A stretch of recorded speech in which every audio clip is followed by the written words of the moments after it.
Hi, Sandy. Hi. Thanks for joining us today. I wonder if we could just start by asking you to share a little bit about your family. Sure. Well, I have a boy, Liam, who is 7, and I have a girl, Taya, who is 5.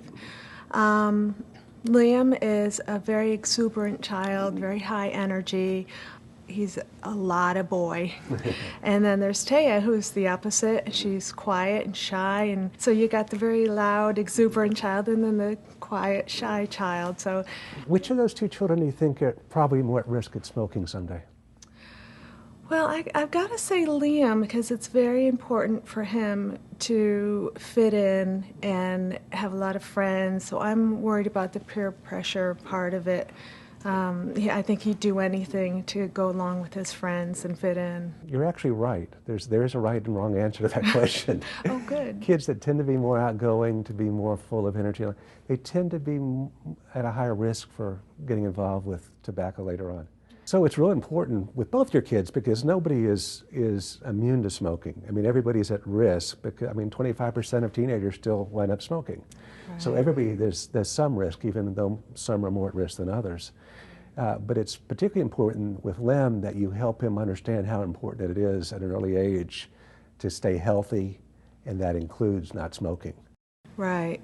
Well, I think that's very true, and I do stress how important it is for him to stay healthy and how really bad it is for him to smoke. And he's really kind of running with that right now. I hope it stays that way, but I'm worried as he grows up it'll change as he sees some of his friends maybe smoking. But right now he is 100% positive that he will never smoke.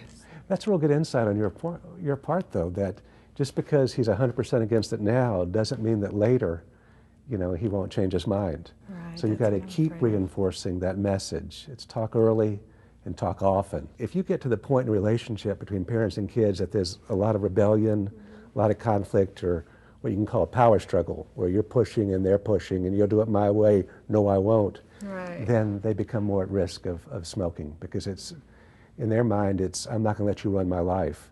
So I'm going to Yes. show you that you can't make me not smoke. So a big part of prevention is the relationship you have with your kids and continuing to build a positive relationship even while you're disciplining them, even while you're supporting them in solving problems, but not to make it seem like you're trying to run their life for them. Because as they become preteens and teenagers, that's something that they don't want to see happen. They want to feel their independence. Well, that brings me to a question that I've been wondering about. My kids have asked me if I have ever tried smoking. Oh, yes. And when they were younger, and I don't even know if they're going to remember this, but I did. I tried smoking in college, and I told them I did try it once, but it made me really sick, and I regretted it, and I will never smoke again. But I wonder if I did the right thing by telling them that I tried cigarettes, if it makes it look like it's okay to try it in their eyes. I think it's fine that you share that. What you don't want to do is lie to them. You don't want to say, no, I never tried it, and you did. Uh, it's your credibility as a parent's very important. And if they ever suspect you're lying to them or find out you're lying to them, then it really erodes that credibility. Yes, and we have talked to the kids about how difficult it is to quit smoking. Their friend across the street has a father who's been trying to quit for years, and Liam knows that of like 5 cases in the last year when he said, well, I'm definitely quitting this time. And then he'll see him out on the front stoop smoking again, and he'll say to me, I don't understand. He told me he was quitting. Why is he smoking again? And I'll say, well, Liam, that's the thing about smoking. It's so difficult to quit no matter how hard you try. Some people just can't stop. That's why it's important never to start. Perfect. So hopefully that'll Great sink answer. in. I find that very often that if you go in to have the heavy one-to-one conversation, the kids resist it. But if you're sitting in a restaurant or driving to school or an activity, and you see something that can segue into it, then it's a lot easier to get into the conversation.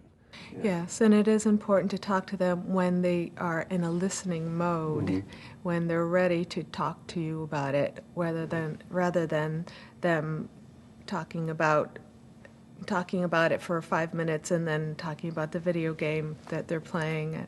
I can always seem to sense when Liam is in a listening mood. It's like when we're riding in the car, or when he is maybe sitting quietly drawing a picture, and I always have to jump on those opportunities because so many times he gets very distracted, and I have a big problem with that, with him being distracted and not really listening to what I'm saying. Yeah. Okay. But sometimes a 5-minute conversation is good.